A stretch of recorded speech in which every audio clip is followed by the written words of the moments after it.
Have there been AI news today? Yes, there has. The first one is Figure 03. This is Brett Adcock, founder of Figure Robotics. He has two missions in life. One is to build the robotic future for us. And his second, more recent mission started when he tried to engrave an Apple product with his name, Adcock, which Apple did not like, not one bit. It seems like he was amused at first, but very soon it turned into a drive to dethrone Apple. Can you guess what the name of his new company will be? I'm pretty sure this isn't even a joke. No, he's literally starting a project, the last part of his name, and a block. And he's putting in significant personal capital. He's had several big exits, so he's got a lot of personal capital. If you're interested, they're also hiring for a CCO position. Man, everyone's hating on Apple right now. In other news, we have some rumors about an imminent new release of VO. Some of those are known to be false, but some of them are true. We'll take a look at that, as well as some weird news from ARC-AGI, and exactly where the new OpenAI model lands on the ARC-AGI benchmark. And Dario Amodei, the founder and CEO of Anthropic, is in some hot water, or at least something he said is costing him.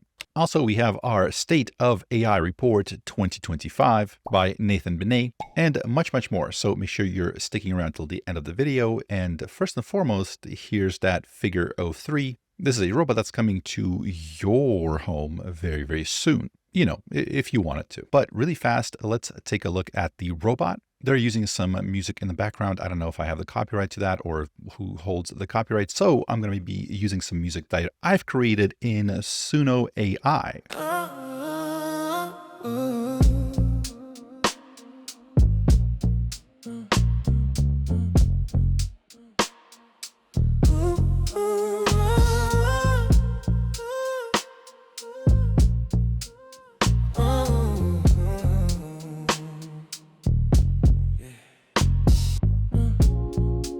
Whispers and shadows, they call my name.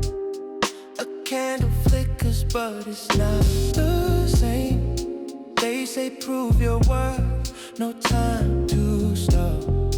I'm walking the edge, I collude a velvet sky. Hide the blame, secrets born in the shade. What's the color of the night? Sanguine, my brother, that's right. What's the color of the night? Blood red under pale moonlight.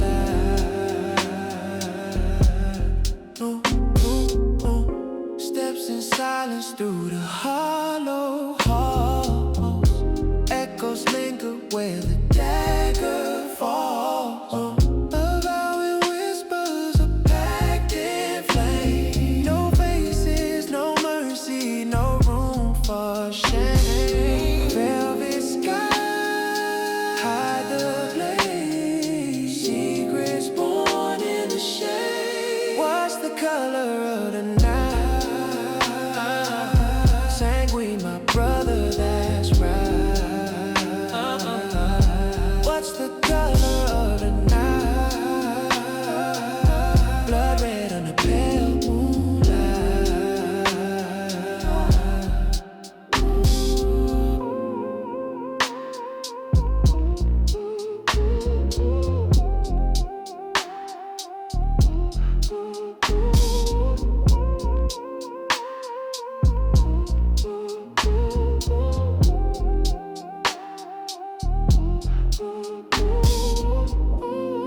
As you know, in my past life, I spent a decade running e-commerce stores. Launching products and marketing campaigns would take weeks. Today, I'm going to do that for a brand new Shopify product in under an hour using an AI platform called LTX Studio. Thank you, LTX Studio, for sponsoring this video.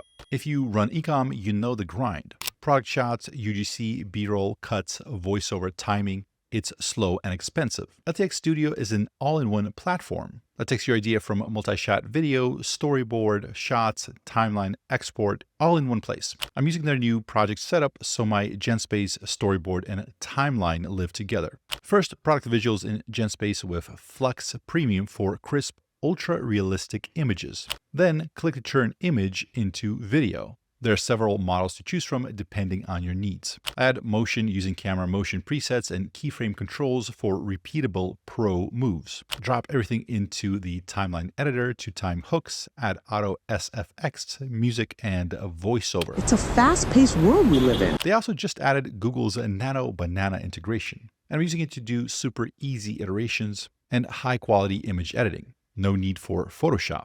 When I want cinematic quality, I switch models.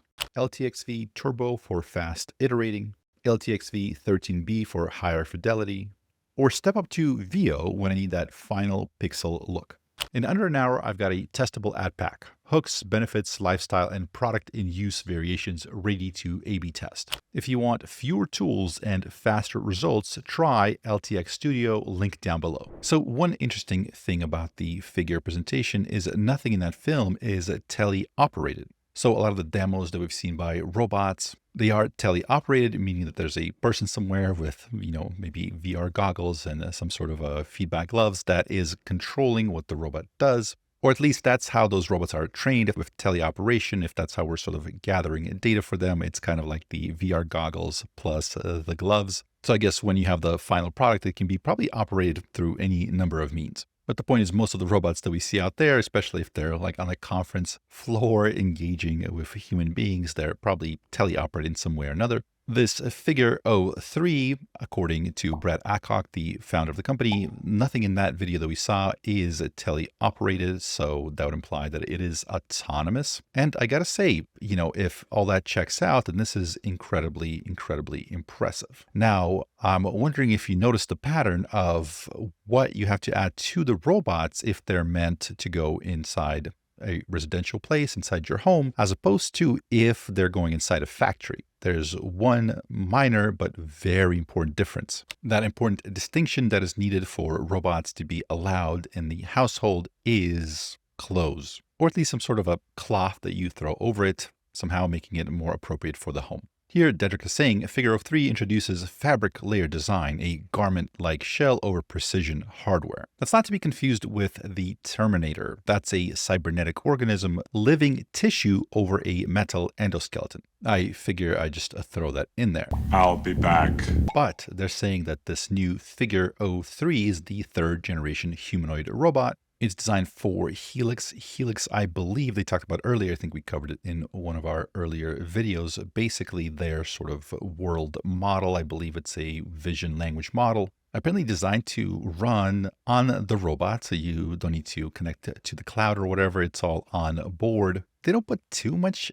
detail out about it, which I guess kind of makes sense, but certainly I think a lot of people would love to know more. If you recall a while back, OpenAI and Figure Robotics were going to team up to develop these robots using OpenAI models. Later, Figure withdrew from the deal, citing a major breakthrough. So the founder and CEO, Brad Adcock, was tight-lipped in terms of specifics, but promised that we're going to be seeing something massive, never before seen on a humanoid in the next 30 days. So the system allows for just better vision and a better ability to interact with the world, new ability to grip, find objects without breaking them, etc. Because it's designed for the home, as I've told you earlier, right? It's covered in soft textiles rather than hard machined parts. It's interesting, but that's almost like going to be a lie. I feel like if you want your robot for the house, it has to have some sort of cloth on it. I'm sure somebody did a bunch of user testing. I was like, these people hate it unless you cover it up with something. So Figure has absolutely just incredible and stunning videos of their robots doing all sorts of stuff. And it's very well choreographed and it just looks stunning. It looks like a futuristic movie. A lot of people online, myself included, have asked to just see more raw footage, more behind the scenes kind of just interactions with these robots, something that's not very polished, but maybe just like a live stream where we can just see what it does. Like how we see just like a normal person interact with one of these things. That would be really, really cool to see. Like right now we've seen these movies, these things that they've shown us, but we haven't seen any like real world interaction, just raw footage, live stream, normal human beings interacting with it.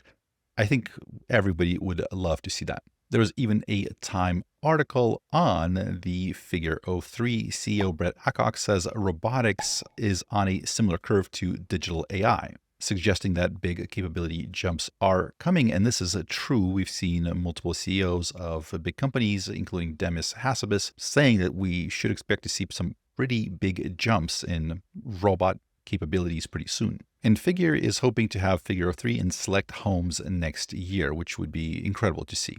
Tons of people are making a lot of noise about VO 3.1 coming soon and how incredible it's going to be. Some issues there. Only one problem here where it says VO 3.1 is coming soon exclusively on Vadu AI. Logan Kilpatrick of Google DeepMind says this is not true. So whether he's referring to the fact that it's exclusively in this platform, which obviously it won't be, or the fact that it's coming soon, so we're not sure. But for the time being, it sounds like VO 3.1 will be coming at some point. We don't know exactly when, and that there's a lot of misinformation out there about it. So take everything with a grain of salt. Greg Kamrat of ARC AGI, so he's saying that GPT-5 Pro now holds the highest score for a commercially available frontier LLM on ARC AGI. Great performance and fun, but not cheap.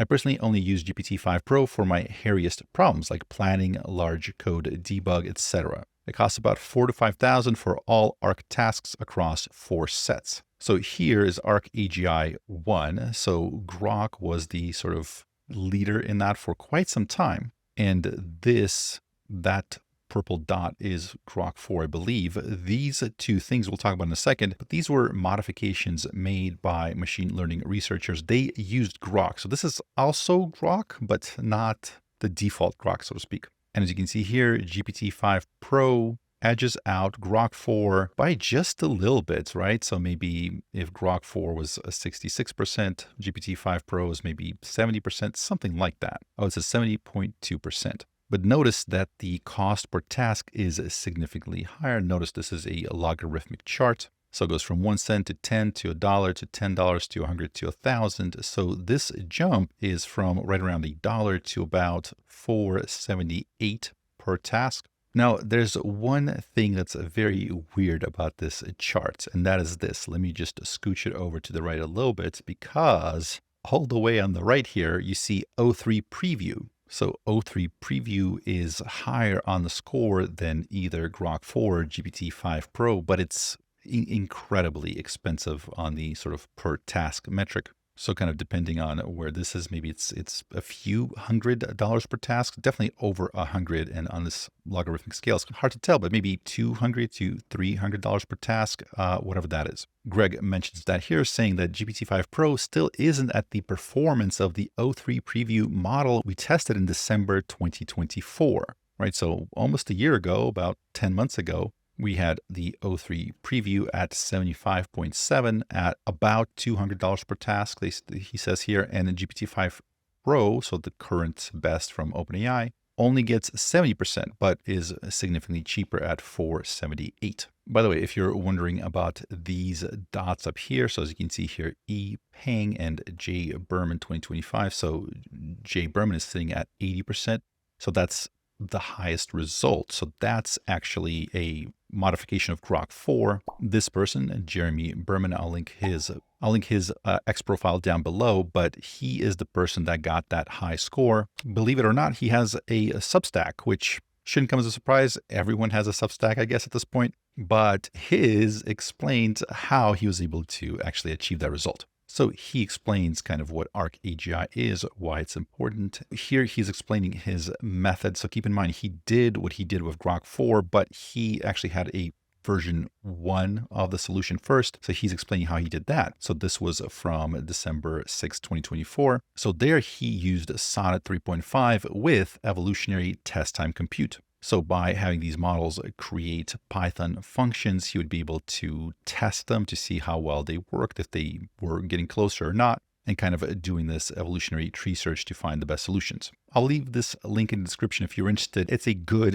read. Unfortunately, it's going to take a little bit too long, but it's interesting because he explains how he did it based on his version 1. So if you think about the evolutionary tree search, or however you want to evolutionary search, that's kind of what he did, right? So he had his first idea and eventually built on top of that, creating this, the final architecture. So we have the task input, initial generation, Grok 4 generates 30 candidate solutions, evaluate and score, test against the training examples. And if it's a perfect solution versus not, right? So if yes, then we go to hooray, solution found. If no, we do revisions evaluation to see if that's a perfect solution or not. If no, then we do pooled revision. Synthesize top 5 instructions that generate 5 new candidates. So keep in mind, this is similar to what we saw with Alpha Evolve. It wasn't the same approach, but kind of like that scaffolding, that system was similar. It allowed for sampling the large language model, so basically asking for multiple answers, and then it had certain grading and revision steps. So over time, through kind of this evolutionary tree, it was able to find better and better approaches.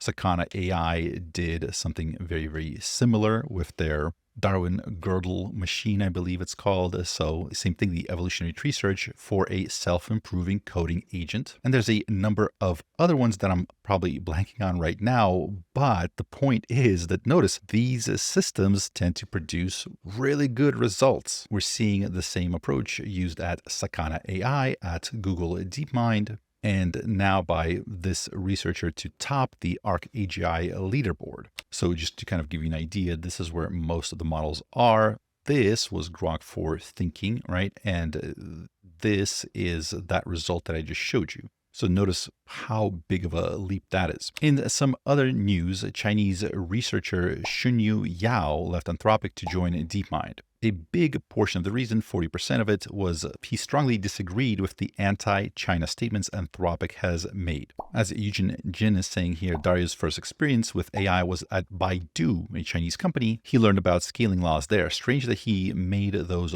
wild public statements and drove talent away. Note also that researchers said that the remaining 60% of why he's leaving is complicated. Most of them contain internal Anthropic information, thus I can't share it. That does sound kind of bad though, doesn't it? Next, let's quickly jump through just a couple of the slides from the State of AI Report 2025. OpenAI is still leading this year, but the pack is closing in fast. Also, while the US is still holding the frontier, China is a credible number 2. Of course, we've seen Qwen, DeepSeek, Kimi, Moonshot, etc., that are very good open source models. Of course, we've seen a lot of talks about reinforcement learning really scaling up and getting more and more used to train these large language models to do better at specific tasks. So we're seeing this reinforcement learning RL with verifiable rewards, RLVR. So that's verifiable correctness for math and coding. So this is something that some of the OpenAI researchers alluded to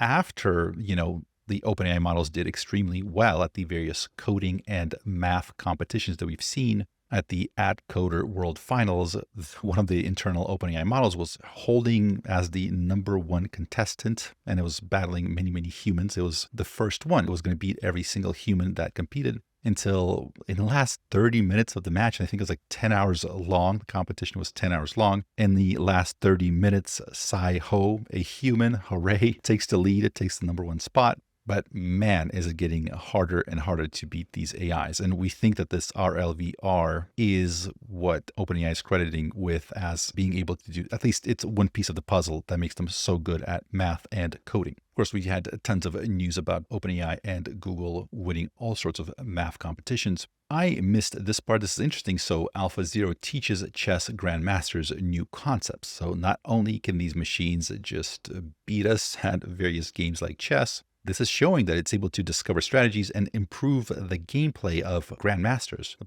best players in the world. We've seen tons of news about these large language models, these AI systems doing new scientific discovery. Here's yet another one. Google's DeepMind co-scientist and Stanford's virtual lab generate, debate, and validate hypotheses, discovering new and established ideas as science. There's a previous video that I did where we saw Scott Aronson that was able to publish a paper with a proof of some mathematical concept. I will not even attempt to pretend like I understand it. It involves Merlin, Arthur, and quantum states, as well as time travel, I think. I mean, not actual time travel, but he was able to get some solution, some proof that he later used to publish a paper using a GPT-5 Pro, I believe. And he said that that marked the first time that an AI system, like a large language model, was the first time it contributed a key piece, a key technical piece that he needed to come up with a paper or proof.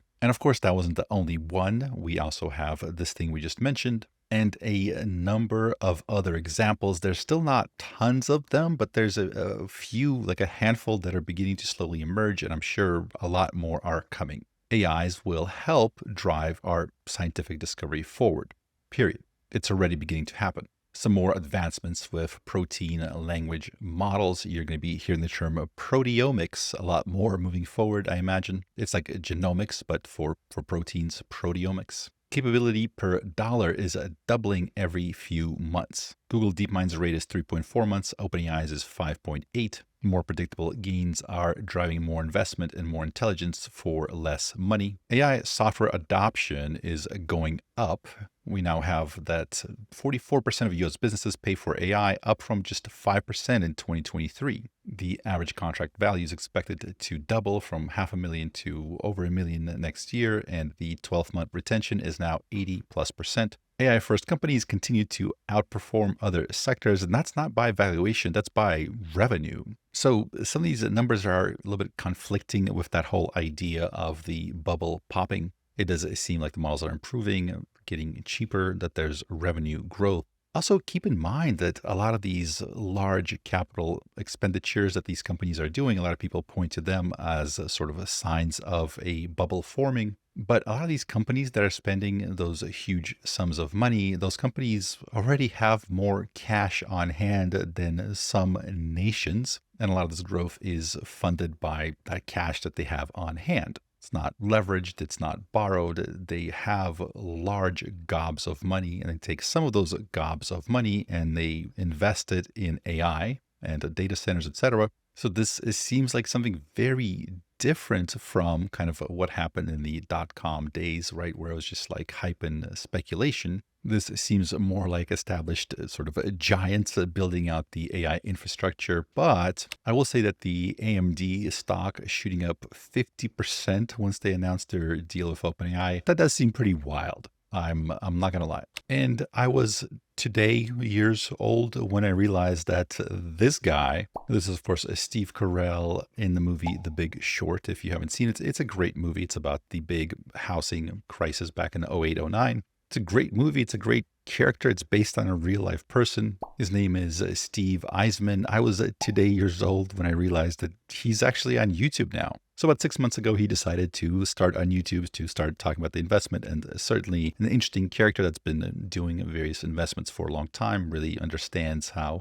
the economy functions, how investments and all that stuff functions. And I just today realized he's on here, but I watched just a few videos where he's talking about kind of like what's happening with AI. Is it a bubble? And again, as far as I can tell, just from the few videos that I watched, he's not seeing it. So the outspoken guy from The Big Short does not believe that we're in a bubble, in part because of some of the things that I said. Again, some of these companies that are spending money have more money than a lot of nations out there. They have a lot of cash on hand. They're pouring it into infrastructure, but it's not leveraged. It's cash, and it's not sort of hoping, speculating that something will go up. They're building out data centers and all the other stuff that they need for their tech to run. But do not take any investment advice from me. I have no idea what I'm talking about. If you made this far, thank you so much for staying with me, and I will see you in the next one.